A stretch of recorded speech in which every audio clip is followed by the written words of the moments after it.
Hello friends, नमस्कार, प्रणाम, जय Hind. Myself Manish Tiwari and you are watching my educational YouTube channel. आज हम लोग भारतीय संविधान में जो मौलिक अधिकार दिए गए हैं, यानी जो फंडामेंटल राइट्स दिए गए हैं, उसके बारे में अध्ययन करेंगे। ठीक है, तो आइए समझ लेते हैं क्या होते हैं मौलिक अधिकार। सबसे पहले हम ये समझ लें कि अधिकार क्या होते हैं।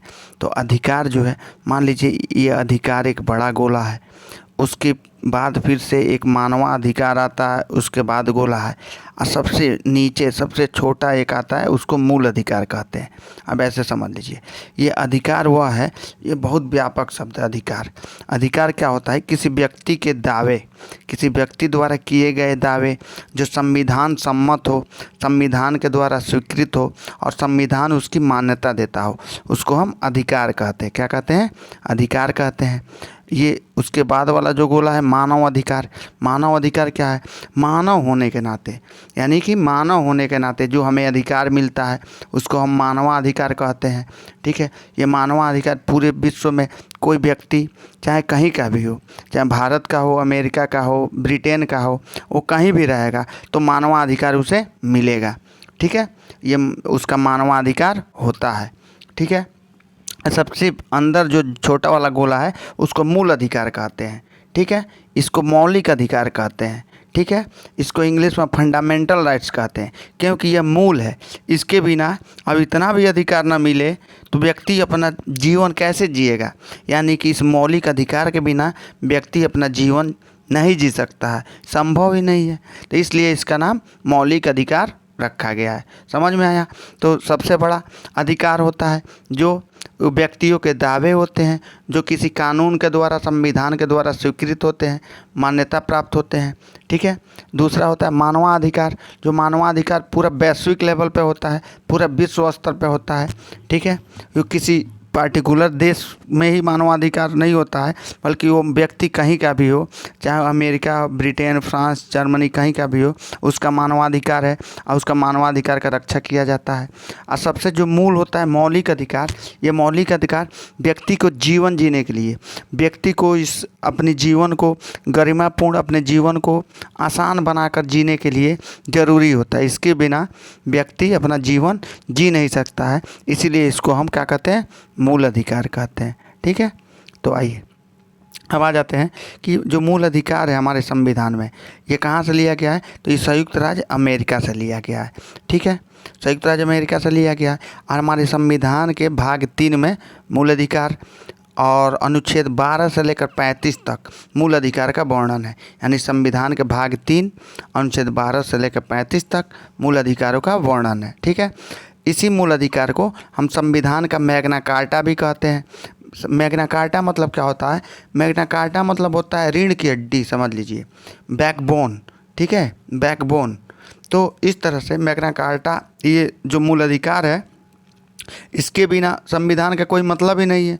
जब व्यक्तियों की रक्षा ना हो पाए, सुरक्षा ना हो पाए, तो क्या मतलब संविधान का? ठीक है, तो इसलिए इसे संविधान का मैग्ना कार्टा भी कहते हैं। ठीक, मैग्ना कार्टा शब्द जो है, सबसे पहले ये आया था अधिकारों का घोषणा पत्र के संबंधित। अधिकारों का घोषणा पत्र जो है 1235 में ब्रिटेन के राजा, जो इंग्लैंड के राजा जो है, घोषणा किए थे अधिकारों का घोषणा पत्र, उसी में मैग्ना कार्टा कहा गया, मैग्ना कार्टा शब्द आया था। ठीक है, तो अब आते हैं ये मौलिक अधिकार का। और देखें, ये जो संपत्ति का मौलिक अधिकार है, अब ये बात करते हैं हमारे संविधान में मौलिक अधिकार कुल हैं कितने। तो वर्तमान में संविधान में हमारे 6 मौलिक अधिकार हैं। लेकिन जब संविधान बना था तो उस समय, जिस समय संविधान लागू हुआ था, उस समय 7 मौलिक अधिकार थे। एक मौलिक अधिकार, संपत्ति के अधिकार को हमारे संविधान से हटा दिया गया। हमारे मौलिक अधिकार को, ये जो संपत्ति का अधिकार है, उसको मौलिक अधिकार की श्रेणी से हटा दिया गया और क्या बना दिया गया? उसको कानूनी अधिकार बना दिया गया। ठीक है, अब आते हैं, नेक्स्ट आते हैं, अब कैसे हटाया गया, कब हटाया गया, ये देख लेते हैं। ये देखिए, 44वें संविधान संशोधन द्वारा इसको हटाया गया 1978 में। ठीक है, 1978 में 44वें संविधान संशोधन द्वारा इसको हटा दिया गया, ठीक है। और हटा के कहाँ रखा गया? अनुच्छेद 300A में रख दिया गया, 300A में रख दिया गया।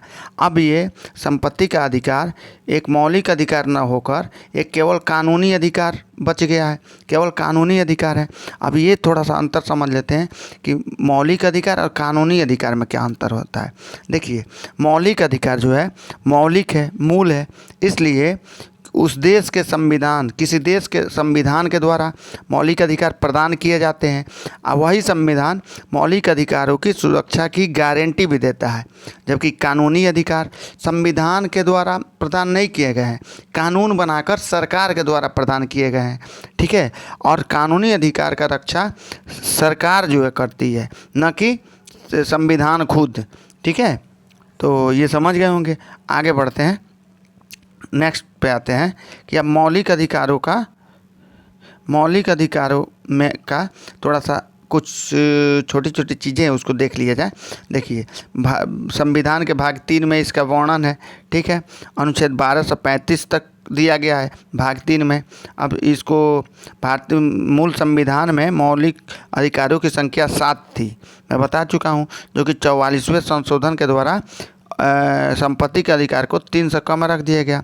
मौलिक अधिकार में अब क्वेश्चन ये उठता है, यहाँ देखिए पॉइंट, कि मौलिक अधिकारों में संशोधन हो सकता है? बिल्कुल हो सकता है, संसद के द्वारा संशोधन किया जा सकता है, ठीक है। और मौलिक अधिकारों का निलंबन भी किया जा सकता है, ठीक है। कौन कर सकता है? राष्ट्रपति कर सकता है।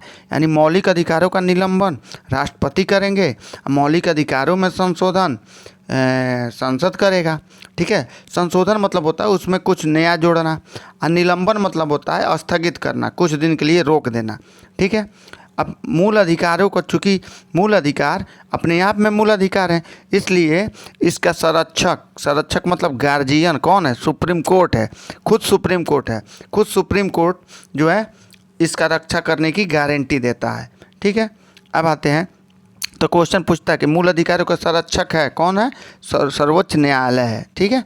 अब नेक्स्ट आते हैं, अब जो मौलिक अधिकार है वो हमने बताया कि अनुच्छेद 12 से लेकर 35 तक दिया गया है। तो कैसे दिया गया है? अनुच्छेद 12 में जो है राज्य को परिभाषित किया गया, थोड़ा समझ लीजिए। अनुच्छेद 12 में राज्य को परिभाषित किया गया है। राज्य में क्या माना गया है? जितने भी सरकार के द्वारा संचालित संस्थाएं हैं, चाहे वो संसद हो, चाहे विधायिका हो, चाहे नगर पालिका हो, चाहे यूनिवर्सिटी बोर्ड हो, किसी भी तरह का जो कि संस्थाएं जो सरकार के फंड से चलती हों, सरकार का उसमें अंशदान हो, उसको राज्य कहा जाएगा। इस मौलिक अधिकार के लिए उसको राज्य कहा जाएगा। तो अनुच्छेद 12 में राज्य को परिभाषित किया गया है। अनुच्छेद 13 में ये कहा गया है कि राज्य यानी सरकार कोई भी ऐसा कानून नहीं बनाएगी जो मूल व्यक्तियों के या लोगों के मूल अधिकार छीनते हों या कम करते हों, ठीक है। यदि ऐसा कोई कानून बनाएगी तो विधि शून्य हो जाएगा, यानी उसको क्या हो जाएगा? उसका कोई प्रभाव नहीं रहेगा, उसको ख़त्म कर दिया जाएगा, ठीक है। अब आते हैं, अब अनुच्छेद 14 पे आइए। तो अनुच्छेद 14 में कहा गया है विधि के समक्ष समानता। विधि के समक्ष समानता का मतलब क्या हुआ? इसका मतलब ये हुआ कि विधि के समक्ष, विधि के सामने यानी कानून के सामने सभी लोग समान हैं, चाहे वो राष्ट्रपति का लड़का हो, चाहे डीएम का लड़का हो, चाहे वो खुद डीएम हो, चाहे रिक्शा वाला हो, सभी लोग कानून के, हमारे संविधान के सामने समान है, ठीक है। अनुच्छेद 15 कहता है कि धर्म, जाति, लिंग, वंश के आधार पर किसी के साथ भेदभाव नहीं किया जाएगा, ठीक है। अनुच्छेद 16 कहता है कि लोक नियोजन के विषय में अवसर की समानता। लोक नियोजन मतलब सरकारी नौकरियों में सभी लोगों को सरकार समान अवसर दिया जाएगा, ठीक है। और अनुच्छेद 17 कहता है अस्पृश्यता का अंत। अस्पृश्यता का अंत का मतलब हुआ कोई भी व्यक्ति किसी भी व्यक्ति से छुआछूत नहीं करेगा, किसी भी आधार पे, चाहे जाति के आधार पे, चाहे लिंग के आधार पे, चाहे धर्म के आधार पे, ठीक है। अनुच्छेद 18 कहता है उपाधियों का अंत। उपाधि मतलब कोई भी व्यक्ति कोई उपाधि धारण नहीं करेगा। जैसे लोग पहले के ज़माने में लोग महाराजधिराज, महाचक्रवर्ती राजा, इस तरह की उपाधि धारण करते थे। अब ये सब उपाधियों का अंत कर दिया गया। किस अनुच्छेद के तहत? अनुच्छेद 18 के तहत, ठीक है। लेकिन यहाँ ये ध्यान देना है कि जो सेना संबंधी जो उपाधियाँ हैं या जो परमवीर चक्र, जो भारत रत्न, उसको इस अनुच्छेद 18 से बाहर रखा गया है, उसको उपाधि नहीं माना जाता है। ठीक है, अब आइए नेक्स्ट आते हैं। अब आ गए अनुच्छेद 14 से 18 में समानता का अधिकार दिया गया है। तब समानता का अधिकार में क्या है, क्या क्या है? तो समानता का अधिकार में है, देखिए अनुच्छेद 14 कहता है विधि के समक्ष समानता। इसका अर्थ है कि कानून के सामने सभी लोग एक समान है। ठीक है, तथा राज्य सभी व्यक्तियों के लिए एक समान कानून बनाएगा तथा उन पर एक समान लागू होगा। चाहे वो कोई भी व्यक्ति हो, सबके लिए एक कानून रहेगा और एक ही तरीके से लागू होगा। अब अनुच्छेद 15 कहता है कि धर्म, नस्ल, जाति, लिंग और जन्म स्थान के आधार पर भेदभाव नहीं किया जाएगा किसी भी व्यक्ति से।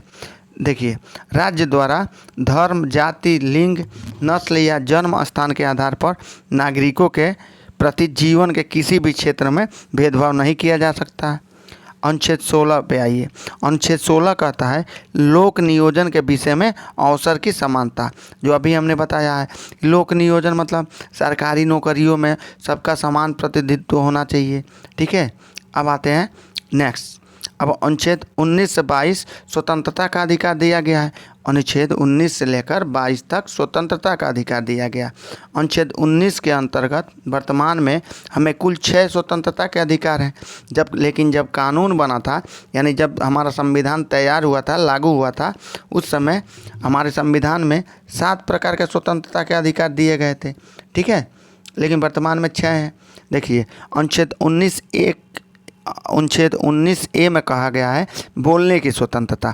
भाई आपके मन में जो भी हो आप बोल सकते हैं, उससे कोई रोक नहीं सकेगा आपको। ठीक है, तो इस बोलने की स्वतंत्रता में झंडा दिखाने की स्वतंत्रता, सुनने की स्वतंत्रता, इशारा करने की स्वतंत्रता, पेपर में लिख कर अपनी बात कहने की स्वतंत्रता, सारा कुछ इसी में आता है। ठीक है, अब आइए अनुच्छेद 19B सभा करने की स्वतंत्रता। हम बोल सकते हैं, इतना ही नहीं, हम सभा भी कर सकते हैं। ठीक है, तो सभा जब करेंगे 19B में, तो उस सभा में जो लोग हैं वो लोग क्या कर सकते हैं, संगठन भी बना सकते हैं कोई। ठीक है, 19C में कहा गया है। ठीक है, 19D में कहा गया जब संगठन बना लिए 19C में, तो 19D में हम कहीं भी पूरे देश भर में आवागमन कर सकते हैं, घूम सकते हैं अपने संगठन के साथ में, चाहे अकेले भी। ठीक है, 19D में क्या कर सकते हैं, पूरे देश में आवागमन कर सकते हैं। 19E में कहा गया है 19E किसी भी क्षेत्र में हम निवास भी कर सकते हैं या बस सकते हैं, वहीं पर अपना घर बनाकर बस सकते हैं। ठीक है, 19E में। और 19F में संपत्ति का अधिकार था। ये संपत्ति का अधिकार देखिए, मूल रूप से जो संपत्ति का अधिकार है वो अनुच्छेद 31 में दिया गया है, लेकिन अनुच्छेद 31 का जो अधिकार है वो संपत्ति का अधिकार है। जो 19F में जो संपत्ति का अधिकार है, इसका मतलब ये हुआ जब व्यक्ति कहीं घूम सकता है, जाके बच सकता है, तो वहाँ संपत्ति भी खरीद सकता है। ठीक है, संपत्ति का अर्जन भी कर सकता है। ठीक है, अब इसको समाप्त कर दिया गया है, अनुच्छेद 19F को समाप्त कर दिया गया वर्तमान में। इसलिए वर्तमान में मात्र 6 ही स्वतंत्रता के अधिकार है। ठीक है, अब देखिए अनुच्छेद 19G में जब वहाँ जाके कहीं जाके बसेंगे तो वहाँ व्यापार करने की भी स्वतंत्रता, वहाँ व्यापार भी कर सकते हैं। तो एक बार फिर से सुन लीजिए, 19A में बोलने की स्वतंत्रता, B में सभा करने की स्वतंत्रता, 19C में संगठन बनाने की स्वतंत्रता, 19D में आवागमन की स्वतंत्रता, 19F संपत्ति का अधिकार जो कि ख़त्म कर दिया गया, और 19G में व्यापार करने की स्वतंत्रता। अब आइए, अब स्वतंत्रता के अधिकार अनुच्छेद 19 से 22 के बीच, और अनुच्छेद 20 में क्या कहा गया है, अनुच्छेद 20 में कहा गया है दोष सिद्धि के संबंध में संरक्षण। दोष सिद्धि के संबंध में संरक्षण का मतलब ये हुआ, कोई व्यक्ति कोई अपराध करता है तो उसको क्या क्या संरक्षण मिलेगा। तो इसके अंतर्गत 3 प्रकार की स्वतंत्रता का वर्णन किया गया है। अनुच्छेद 20 के अंतर्गत कितने प्रकार की स्वतंत्रता, 3 प्रकार की स्वतंत्रता। पहला 20(1), 20(2) और 20(3) कहा जाता है इसको। तो 20(1) में कहा गया है कि एक अपराध के लिए एक ही सज़ा मिलेगी। मान लीजिए कोई व्यक्ति एक बार अपराध कर दिया, कोई मान लीजिए किसी को मार दिया, तो उसके ऊपर मुकदमा चलेगा और उसको सज़ा दिया जाएगा। जब वो सज़ा काट के चला आएगा तो उसका उस मुकदमे की ख़त्म हो गई, वो मुकदमा ख़त्म हो गया। ठीक है, सज़ा काट लिया, मुकदमा ख़त्म हो गया। ठीक है, ऐसा नहीं कि 6 महीना बाद 5 साल बाद फिर से उसको पकड़ के जेल में बंद कर दिया जाएगा, ऐसा नहीं किया जाएगा। ठीक है, एक जो है अपराध के लिए केवल एक ही बार सज़ा दिया जाएगा, बार बार सज़ा नहीं दिया जाएगा। 19(2) में कहा गया है कि अपराध करते समय जो कानून बना है उसी के तहत सज़ा होगी। यानी जब वो अपराध किया था उस समय कोई व्यक्ति के द्वारा मारने के लिए कौन सा कानून था, उस कानून में कितनी सज़ा थी। सपोज कीजिए कि जब ये कानून जब उसने अपराध किया यानी किसी व्यक्ति को मारा, तो उस समय मारने के लिए 5 साल की सज़ा थी। अगर 10 साल बाद भी उसको सज़ा होता है तो वो 5 ही साल की सज़ा होगी, क्योंकि उस समय जिस समय तत्कालीन समय में जिस समय उसने अपराध को किया था उस समय मात्र 5 ही साल की सज़ा थी। ठीक है, अब देखिए 20(3) में कहा गया है कि खुद के खिलाफ गवाही देने के लिए बाध्य नहीं किया जा सकता है। किसी भी व्यक्ति को खुद के खिलाफ गवाही देने के लिए, ऐसा नहीं कि मान लीजिए किसी कोर्ट को अगर कहीं से गवाह नहीं मिल रहा है तो उसी व्यक्ति को ज़बरदस्ती नहीं पूछेगा कि नहीं बताइए। इसीलिए जब पुलिस के द्वारा जब कोई अपराधी पकड़ा जाता है तो पुलिस मारती पीटती है, तो अपराधी उसको झूठ या सही कह देता, हाँ हाँ हम किए हैं। और जब बाद में कोर्ट में जाता है तो पुलिस का बात ही नहीं माना जाता है कोर्ट में इस मामले में, क्योंकि वो व्यक्ति कह देता है ये हमको मार रहे थे इसलिए हमने ऐसा किया है। ठीक है, तो ये खुद के खिलाफ गवाही देने के लिए बाध्य नहीं किया जा सकता। आप लोग देखते होंगे कोई व्यक्ति थाने में पकड़ाता है, पुलिस पकड़ती है तो अपने मुंह पे कपड़ा डाल लेता है कि कोई देखे नहीं, तो ये उसको अधिकार इसी 20(3) के अंतर्गत है कि खुद के खिलाफ वो गवाही देने के लिए बाध्य नहीं है। ठीक है, अब आते हैं अनुच्छेद 21, प्राण एवं दैहिक स्वतंत्रता का अधिकार। जो प्राण एवं दैहिक स्वतंत्रता का अधिकार है ये बहुत व्यापक अधिकार है। ठीक है, और इतना व्यापक अधिकार है कि समझ लीजिए कि मूल अधिकारों में सबसे बड़ा यही अधिकार है। ठीक है, इसके अंतर्गत सभी व्यक्तियों को कानूनी सीमा के अंदर जीवन जीने का अधिकार है। यानी कानूनी सीमा के अंदर बिना कानून को तोड़े हम जीवन जिएंगे। किसी भी व्यक्ति से उसके जीवन जीने का अधिकार को नहीं छीना जा सकता है। उसकी मर्जी हो चाहे जैसे जिए, एकदम पूरी स्वतंत्रता के साथ जिए। ठीक है, अब इसी में जो है अब ये अनुच्छेद 21(a) में ही शिक्षा का अधिकार दे दिया गया है। ये संशोधन करके जोड़ा गया है। कौन सा संशोधन? 86वें संविधान संशोधन 2002 में 6 से लेकर 14 वर्ष तक के आयु के जो समस्त बच्चे हैं उनके लिए निःशुल्क शिक्षा और अनिवार्य शिक्षा का प्रावधान जोड़ा गया है। ठीक है, अनुच्छेद 21(a) में, किसमें? अनुच्छेद 21(a) में आर्टिकल 21(a) में। ठीक है, इसके अंतर्गत क्या है?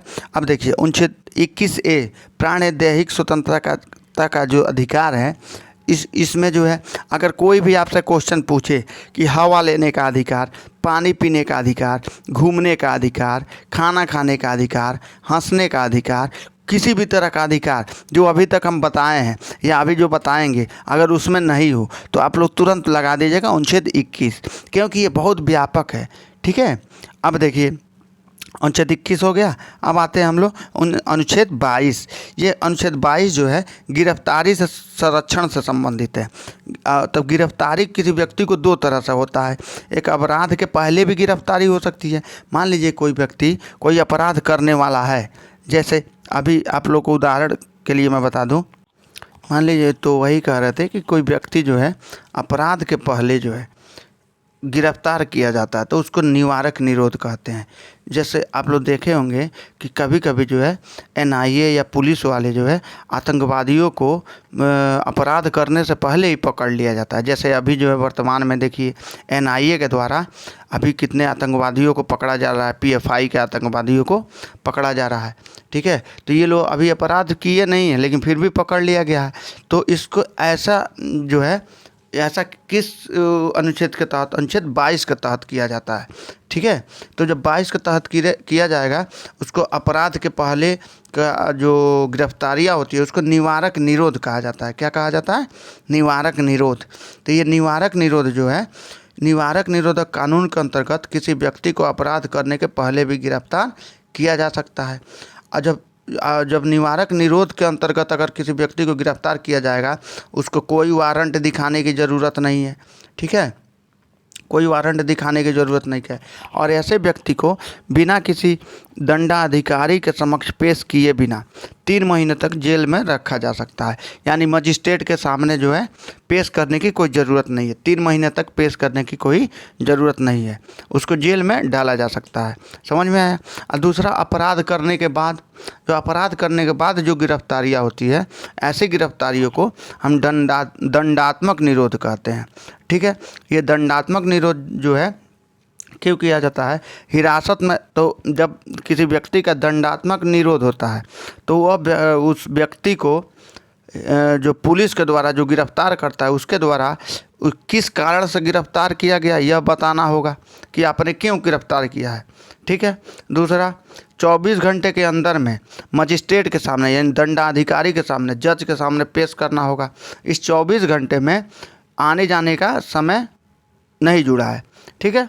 और तीसरा, उस व्यक्ति का यह अधिकार रहता है कि वो अपने पसंद के वकील से सलाह ले सकता है, अपने पसंद का वकील रख के अपनी पक्ष को कोर्ट में रख सकता है कि हम निर्दोष हैं और हमको फंसाया गया है। ठीक है। लेकिन निवारक निरोध, ये दूसरे पक्ष में जो अपराध के पहले अगर गिरफ्तार किया जाएगा तो ना तो उसको वारंट दिखाया जाएगा, ना ही उसको कारण बताया जाएगा। ठीक है। ना ही उस व्यक्ति को मजिस्ट्रेट के सामने पेश किया जाएगा। समझ में आया। तो अनुच्छेद 22 गिरफ्तारी से संरक्षण है, जिसमें 2 तरह की केस है। एक, अपराध करने से पहले जो निवारक निरोध के अंतर्गत उसको गिरफ्तार किया जाता है, इसमें कोई वारंट नहीं दिखाया जाता है, कोई कारण नहीं बताया जाता है और नहीं कि उसको मजिस्ट्रेट के सामने पेश किया जाता है। ये कितना दिन तक उसको मजिस्ट्रेट के सामने नहीं पेश किया जा सकता है? तो 3 महीने तक। ठीक है। यानी 3 महीने तक उसको जेल में बंद किया जा सकता है बिना कारण बताए। ठीक है। अब नेक्स्ट आते हैं अनुच्छेद 23। अनुच्छेद 23 की बात किया जाए, यह है शोषण के विरुद्ध अधिकार। अनुच्छेद 23 में कहा गया है कि मानव के दुर्व्यापार और बंधुआ मजदूरी पर प्रतिबंध। इसके अंतर्गत किसी भी व्यक्ति की खरीद बिक्री नहीं हो सकती है। ठीक है। और न ही किसी व्यक्ति से कोई दूसरा व्यक्ति ज़बरदस्ती कोई काम करवा सकता है। अगर ऐसा कोई करवाता है तो इसको दंडनीय अपराध माना जाएगा। ठीक है।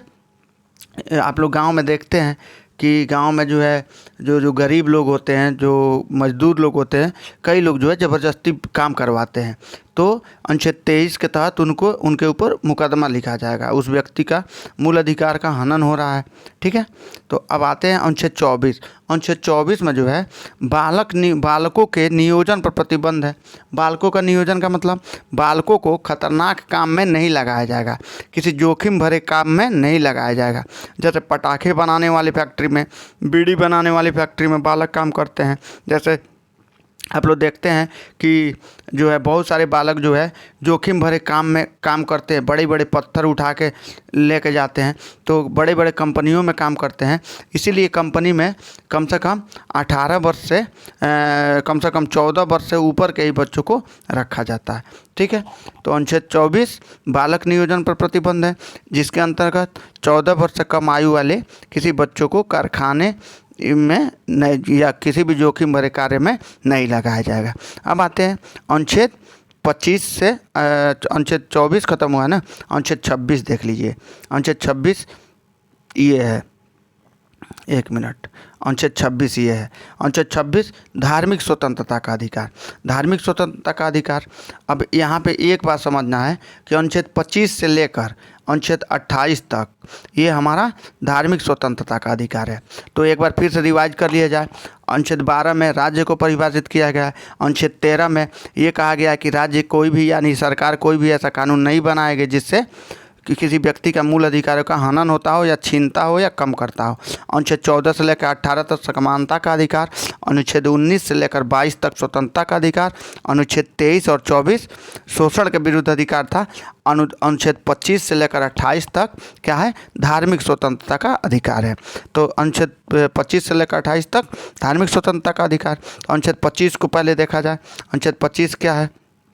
ये देखिए, अनुच्छेद 25 है अंतःकरण की धार्मिक रीति रिवाज मानने की और धर्म प्रचार प्रसार करने की स्वतंत्रता, यानी अंतःकरण की स्वतंत्रता। हमारे मन में जिस भगवान के प्रति श्रद्धा होगी, हमें जिस भगवान को पूजा करने का मन करेगा, हम उस भगवान का पूजा करेंगे। कोई हमें ज़बरदस्ती ये नहीं कह सकता है कि आप राम जी को छोड़िए और चल के लक्ष्मण जी का पूजा कीजिए। कोई ये नहीं कह सकता है कि आप हिंदू के जो देवी देवता हैं उनको छोड़ दीजिए और अल्लाह का पूजा कीजिए, मुसलमान धर्म का पूजा कीजिए। कोई भी नहीं कर सके, या किसी मुस्लिम धर्म के व्यक्ति को कोई हिंदू धर्म के भगवान को पूजा करने के लिए बाध्य नहीं कर सकता है।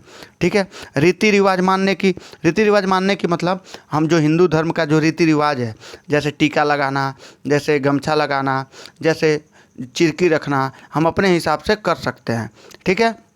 और साथ ही हिंदू धर्म का प्रचार प्रसार भी कर सकते हैं इसको बढ़ावा देने के लिए। ठीक है। इसके अंतर्गत किसी भी व्यक्ति को धर्म को किसी भी व्यक्ति कोई भी किसी भी धर्म को मान सकता है और उस धर्म के रीति रिवाज को मान सकता है, उस धर्म का प्रचार प्रसार कर सकता है। ठीक है। अनुच्छेद 25 हो गया। अब अनुच्छेद 26 देख लिया जाए। अनुच्छेद 26 जो है ये है धार्मिक कार्यों के प्रबंध की स्वतंत्रता, यानी इसके अंतर्गत कोई व्यक्ति अपने धर्म के लिए संस्थानों की स्थापना कर सकता है, कानूनी रूप से धार्मिक संपत्ति का अर्जन कर सकता है, स्वामित्व उसका रख सकता है और प्रशासन कर सकता है। समझ में आया? नहीं समझ में आया तो समझ लीजिए। जैसे मान लीजिए काशी विश्वनाथ मंदिर है तो उसके लिए एक ट्रस्ट बना होगा। ठीक है।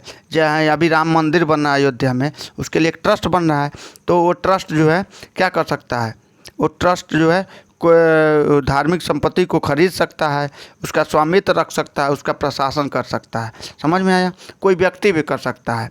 ठीक है। अब आते हैं अनुच्छेद 27 और 28। अनुच्छेद 27 में कहा गया है कि धार्मिक कार्य के लिए धन कर मुक्त रहेगा, यानी टैक्स फ्री रहेगा किसी भी व्यक्ति को। अनुच्छेद 27 में कहा गया है आर्टिकल 27 कि किसी भी व्यक्ति को किसी धार्मिक कार्य के लिए उस पर टैक्स नहीं लगाया जाएगा, उस पर कर नहीं लगाया जाएगा। जैसे ये किसी आय विशेष धर्म अथवा धार्मिक संप्रदाय की उन्नति या पोषण के लिए व्यय की गई, यानी किसी व्यक्ति को ऐसे कर देने के लिए बाध्य नहीं किया जा सकता है जो किसी विशेष धर्म को बढ़ावा देने के लिए किया जाता हो या किसी विशेष संप्रदाय की उन्नति के लिए किया जाता हो। लेकिन अनुच्छेद 27 में ही ये कहा गया है कि कर तो नहीं लगाया जा सकता, लेकिन शुल्क लिया जा सकता है। जैसे देखिए, जैसे जो है आप मंदिरों में जाते हैं, बड़े बड़े मंदिरों में, तो कुछ शुल्क देना पड़ता है। चाहे संगम का मेला लगता है इलाहाबाद में, तो ट्रेन का टिकट 1-2 रुपया बढ़ जाता है, इसलिए बढ़ा दिया जाता है, उस पर शुल्क लग जाता है। ठीक है। तो ये हो गया आपका आर्टिकल 27। अब आ गए, तो इस तरह शुल्क लिया जा सकता है लेकिन कर नहीं लिया जाता, यानी टैक्स नहीं लगाया जा सकता है। नेक्स्ट जो है अनुच्छेद 28। तो अनुच्छेद 28 में सरकारी खर्च से चलने वाले संस्थान में धार्मिक शिक्षा नहीं दी जा सकती है। जो भी सरकारी स्कूल है, जो भी सरकारी संस्थान है, जैसे यूनिवर्सिटी हो गया, जैसे सरकारी स्कूल हो गया, उसमें किसी भी धर्म से संबंधित शिक्षा नहीं दी जाएगी। तो इस तरह से धार्मिक शिक्षा किसी भी सरकारी स्कूल में नहीं दी जा सकती है, न ही उस शिक्षण संस्थान में किसी विद्यार्थी को धार्मिक अनुष्ठान में भाग लेने के लिए बाध्य किया जाएगा। किसी भी व्यक्ति को, किसी स्टूडेंट को, किसी भी विद्यार्थी को ये धर्म उपदेश को ज़बरदस्ती सुनने के लिए बाध्य नहीं किया जा सकता। ठीक है। तो इस प्रकार ये धार्मिक स्वतंत्रता का अधिकार अनुच्छेद 28। अब आते हैं 26 हो गया है। अब ये अनुच्छेद 29 क्या है? अनुच्छेद 29 में अल्पसंख्यक वर्गों के हितों का संरक्षण के बारे में बात किया गया है। अल्पसंख्यक कौन है? हमारे देश में 2 तरह का अल्पसंख्यक है। एक धार्मिक अल्पसंख्यक, यानी कि धर्म के आधार पे जिनकी संख्या कम है, जैसे ईसाई हो गए, जैन हो गए, मुस्लिम हो गए, एक सिख हो गए। और दूसरा भाषाई अल्पसंख्यक, जिनका भाषा के आधार पर संख्या कम है। ठीक है। जैसे हमारे देश में हिंदी भाषी लोग ज़्यादा हैं और जो भाषा हैं, जो क्षेत्रीय भाषाएं हैं, उनको कम बोलने वाले लोग हैं। तो उसी के अल्पसंख्यकों के हितों की संरक्षण के बारे में अनुच्छेद 19 कहा गया। तो इसके अंतर्गत कोई भी अल्पसंख्यक वर्ग अपनी भाषा को, अपनी लिपि को, अपनी संस्कृति को सुरक्षित रख सकता है। केवल भाषा, जाति, धर्म के आधार पर उसे किसी भी शैक्षिक संस्था में प्रवेश करने से नहीं रोका जा सकता है। ठीक है। यानी किसी भी भाषा के आधार पर, किसी धर्म के आधार पर किसी भी शैक्षिक संस्था में प्रवेश करने से उसे रोका नहीं जा सकता है। अब आ गए अनुच्छेद 30 अल्पसंख्यक वर्गों को अपने शिक्षा संस्थानों की स्थापना करने और प्रशासन करने का अधिकार। ये इसके अंतर्गत कोई भी अल्पसंख्यक वर्ग अपनी पसंद का शैक्षणिक संस्थान चला सकता है और सरकार उसे अनुदान देने में किसी भी तरह का भेदभाव नहीं करेगी। समझ में?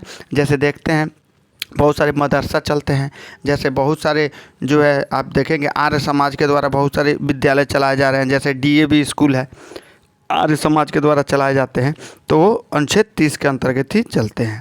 अब आ जाते हैं, ये बहुत ही महत्वपूर्ण है, संवैधानिक उपचारों का अधिकार, अनुच्छेद 32। तो अनुच्छेद 32 में संवैधानिक उपचारों का अधिकार दिया गया है, यानी अभी तक जितने हम लोग मूल अधिकारों का जो वर्णन किए हैं, अगर उसको हनन होता है, चाहे वो कोई व्यक्ति हनन करे, चाहे वो सरकार हनन करे, यानी राज्य हनन करे, तो उसके लिए डायरेक्ट जो है मूल अधिकार में ही अनुच्छेद 32 में व्यवस्था कर दिया गया है कि वो व्यक्ति जो है क्या कर सकता है, उसका उपचार प्राप्त कर सकता है, यानी हनन को रोका जा सकता है। इसके लिए जो ये इतना महत्वपूर्ण है, इसलिए जो है ये डॉक्टर भीमराव अंबेडकर साहब जो है इसे कहा है संविधान का आत्मा व हृदय कहा है। यानी कि अनुच्छेद 32 को बार बार क्वेश्चन पूछता है कि भीमराव अंबेडकर का अनुसार अनुच्छेद कौन सा अनुच्छेद जो है संविधान का हृदय और आत्मा है, तो अनुच्छेद 32 है। लेकिन अगर भीमराव अंबेडकर का नाम नहीं लिखा रहेगा तो संविधान के प्रस्तावना को हृदय और आत्मा कहा जाता है, संविधान का हृदय और आत्मा कहा जाता है। ठीक है, भीमराव अंबेडकर के अनुसार लिखा रहेगा तो अनुच्छेद 32 को कहा जाएगा। इसे मूल अधिकारों का संरक्षक कहा जाता है, क्योंकि अगर आपके मौलिक अधिकारों का हनन होता है तो आप सीधा सुप्रीम कोर्ट में जा सकते हैं। तो सुप्रीम कोर्ट में जब आप जाएंगे तो सुप्रीम कोर्ट ये जो है 5 तरह का रीट जारी करता है आपके मूल अधिकारों को बहाल करने के लिए। ये बंदी प्रत्यक्षीकरण, परमादेश, अधिकार परीक्षा और ये उत्प्रेक्षण और प्रतिषेध।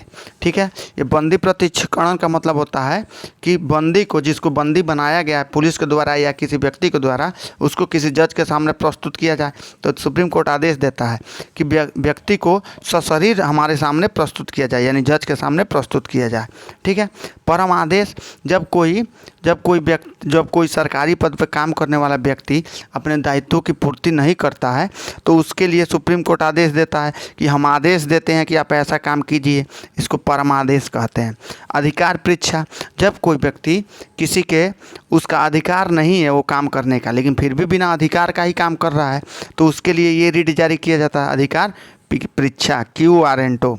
ठीक है, और जब जो है अधीनस्थ न्यायालय में कोई काम चल रहा है, कोई सुनवाई हो रहा है, ठीक है, और सुनवाई हो रहा है और सुप्रीम कोर्ट को ऐसा पता चलता है कि वो सुनवाई जो है सही नहीं हो रहा है, उसे हमें सुनना चाहिए, तो या अभी वो सही नहीं हो रहा, अभी नहीं होना चाहिए, तो उसको रोक देता है, तो उसको प्रतिषेध कहा जाता है, प्रोहिबिटेशन।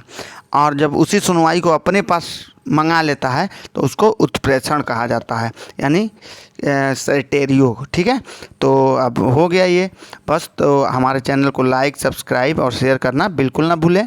धन्यवाद। इसी तरह के बढ़िया से बढ़िया वीडियो प्राप्त करने के लिए हमारे चैनल को सब्सक्राइब कर लें। धन्यवाद।